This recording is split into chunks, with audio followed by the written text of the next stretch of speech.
Recorded Books and One-Click Digital present The Boys Who Challenged Hitler, Knud Pedersen, and the Churchill Club by Phillip Hoose.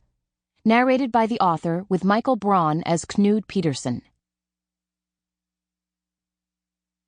Introduction. In the summer of 2000, I took a bicycle tour of Denmark. On the final day, I visited the Museum of Danish Resistance in Copenhagen, the nation's capital. German forces had occupied Denmark between 1940 and 1945, and the Danes are known for having put up a staunch resistance to their occupiers.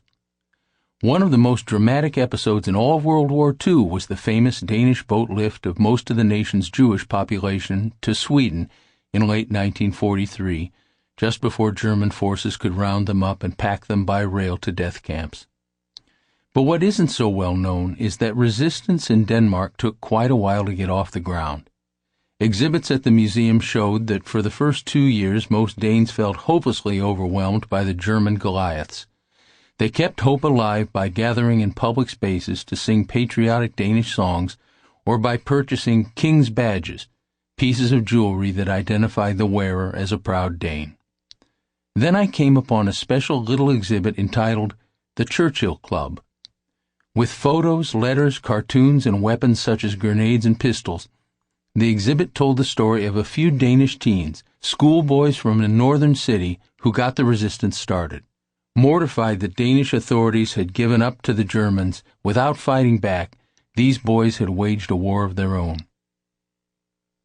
Most were ninth graders at a school in Aalborg, in the northern part of Denmark called Jutland.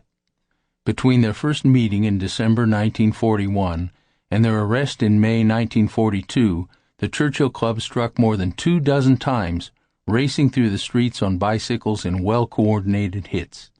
Acts of vandalism quickly escalated to arson and major destruction of German property. The boys stole and cached German rifles, grenades, pistols, and ammunition, even a machine gun.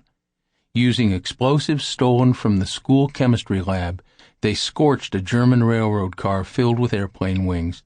They carried out most of their actions in broad daylight, as they all had family curfews. The Churchill Club's sabotage spree awakened the complacent nation. One photo at the museum showed 8 boys standing shoulder to shoulder in a jail yard, all but one holding up a number as a guard looked sternly on. Another snapshot captured the boys posing in front of an ancient monastery, identified as their headquarters. They looked cocky and innocent. One was smoking a pipe. A few were clearly some time away from their first shave. Sample complete. Ready to continue?